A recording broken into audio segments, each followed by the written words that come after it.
practice today? You know, today, Coach brought him inside.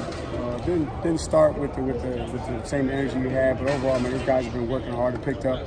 We were able to have a chance to challenge them. Thought we got some good work in, worked in different situations, which was good for us as we prepare for the scrimmage. But overall, the sense of urgency and the enthusiasm has been there.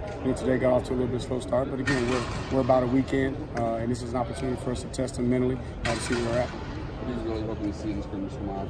I told the guys I just want to see focus. I want to see these guys focus and push through intensity. And just passion. Passionate to go out and execute. Passionate about being one of the best offenses in the country. Just passionate about what that Tiger Paw represents. And I told them we don't have to be perfect. We understand we're not going to be perfect. We got 7 days of install in, and each day is a new install. So we really haven't had time to go back yet. Next week we get into camp, we'll go back. We'll go over the things that we put in early in camp. So just want to see these guys go out and give great effort, have some focus, have some intensity, and have some passion to their performance. I know you probably going to count on the young backs this year. Those guys pretty early call something.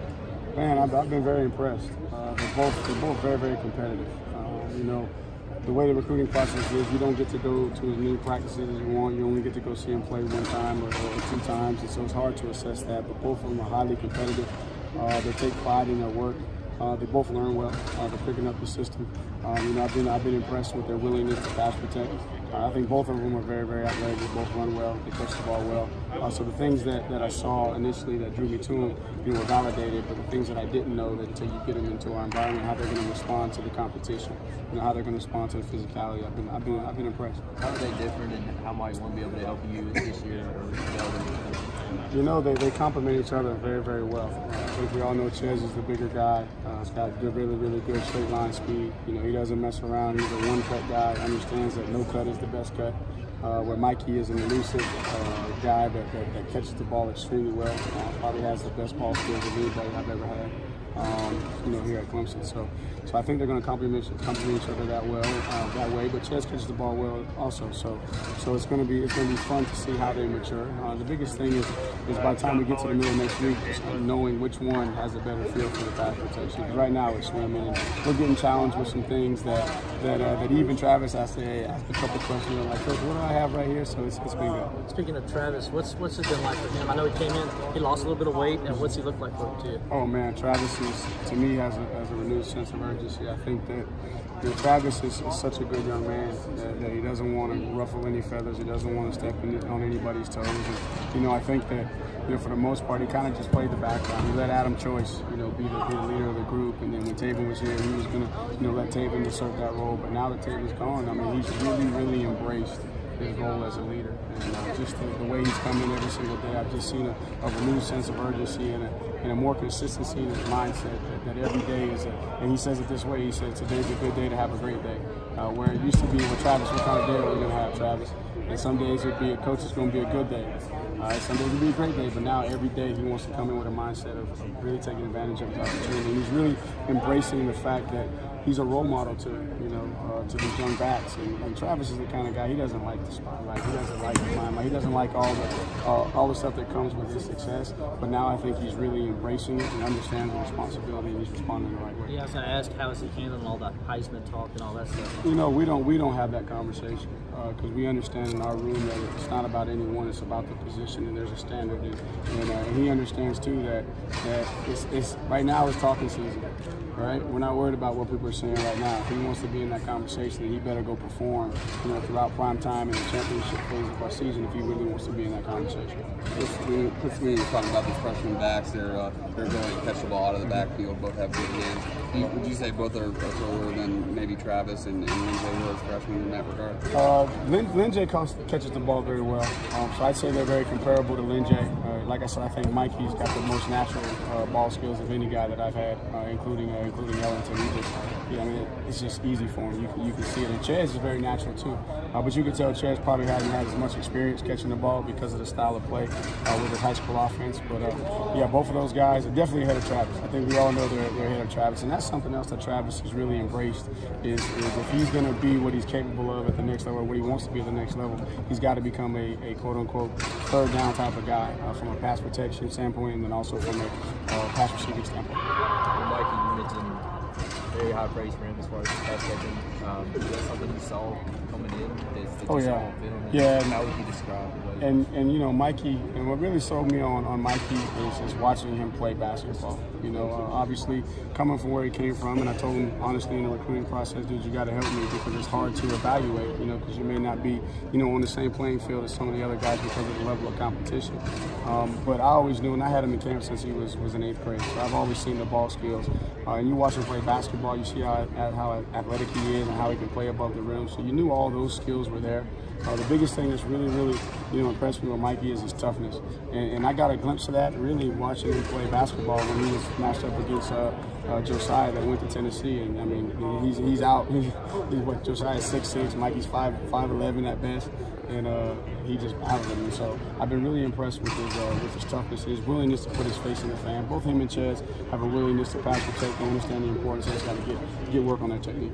From a play calling standpoint, how excited are you to get a hold of this offense and call plays for all these guys? You know, that sounds, you know, on paper and on the outside it sounds easy, but really the biggest thing is figuring out, okay, what's the identity of this group? Obviously we knew who we were last year, but we have to come out here through the course of the preparation process before the first game to figure out who we are. You know, we feel like we got a lot of pieces, and now we just got to figure out what that chemistry is. So I'm excited to figure out what that chemistry is, and so far, man, there's been a lot of competition, and we feel really good about the depth of all the positions.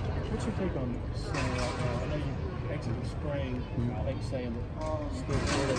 Yeah, you know, Pollard, you can tell Pollard really wanted to. As a matter of fact, I got to pick on him a little bit. I told him, I said, you waited till Dexter left before you moved to center, huh? So you wouldn't have to block him one-on-one. But no, he's really embraced that role. And if you know Sean, you know, Sean's the type of young man, he wants to know the big picture. You know, he takes pride in his performance. You know, he wants to, he felt like that's probably where he could give us the greatest value. And I tell you what, it's really played off. And, you know, he's probably got most majority of the snaps. You know, Gage will roll in there a little bit, but Sean has really come into camp with the right mindset, directing traffic. Man, he's engaged in everything that we're doing. You know, he wants to understand, you know, all the challenges that we're facing on the practice field, what the right answers are. So I've been really impressed with his performance. And then, you know, we've been challenged out here on the practice field, and he's been matched up one-on-one a lot on an island, and he's done a really good job thus far. How far has Jordan McFadden come compared to where he was last year? Man, Jordan McFadden, light years. You know, light years. You can just see. You know, Jordan's a guy. Not many guys have the ability he has. I mean, he can just move people. He's not the biggest guy, but man, he just has leverage and strength and explosiveness. He can move people, but that's only if he's playing fast. And that's what you're seeing. He's playing fast because it's slowed down for him. He understands, you know, what he's doing. And you know, spring ball is a little bit different because he was on scout team all last year, and so spring ball was really the first time he really heard it. So now this is the second time that he's really heard it. So things have slowed down for him. He's been in Ankrum and John Simpson's hip pocket. Every time you see those two, you see Jordan right with him. So you can tell that they're doing a great job of mentoring him, which has resulted in him being able to play fast and really let his skills, you know, come to light. Are you starting to get an idea not only of running back, but the freshmen that will be ready to help him this year? You know, we won't know we won't know until we cut them loose tomorrow. You know, everything is being controlled right now. Tomorrow's going to be, you know, flat-out scrimmage. We're going to get off the field. We're going to work the mechanics of our communication process and let those guys play. So I wouldn't feel comfortable until I seen those guys in a live situation in the stadium with the coaches off the field. What are you most looking forward to tomorrow? Tomorrow? Just to see that when they're in the stadium, that they can bring the same intensity, the same focus, and the same passion that they've had, you know, the first several days of practice. Obviously, as a coach, I mean, you want perfection. I mean, we understand that there's so much install in right now. We've only had a couple days. Things are piling up. You know, you're in those dog days at camp now where the body's hurting. So I just want to see these guys, you know, give the best effort they can to focus, and hopefully that'll result in some clean execution and we can get a good evaluation. When you look at a guy like Gage Cervenka and the guy who was on the other side, comes back, and now has worked his way there, how does that help with everybody on your unit that they see a guy like that who's worked himself into the position that he has as a starter? Well, I think it's just a testament to this program. You know, that we're going to do what we feel is best for you. You know, in your future, give you an opportunity. And if you put in the work, you know, good things, you'll be rewarded. Good things will happen. So I'm just extremely excited for him, and now he's in a position where he's a leader of our team, one of the seniors. He's really embracing that role, and I think he's also, helps us from a toughness standpoint, he's been on that side of the ball, so he understands, what it takes and the mindset that you got to have, to be an offensive lineman. Brings a little nastiness, I guess. A little bit. What have you seen from the freshman offensive linemen so far? Both. Rayburn.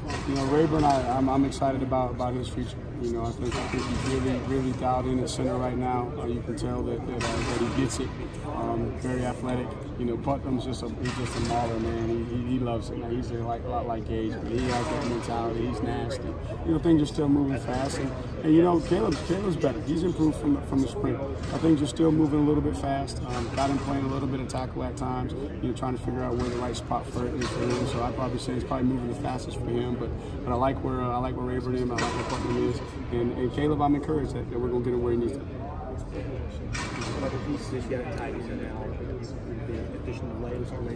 Yeah, I tell you what, coming out of spring, we're like, man, Jalen Lay, we were expecting one thing and didn't quite see what we thought, and then you step away and you realize, well, he's playing the tight end position. He's the formation adjuster. He's the run game fitter.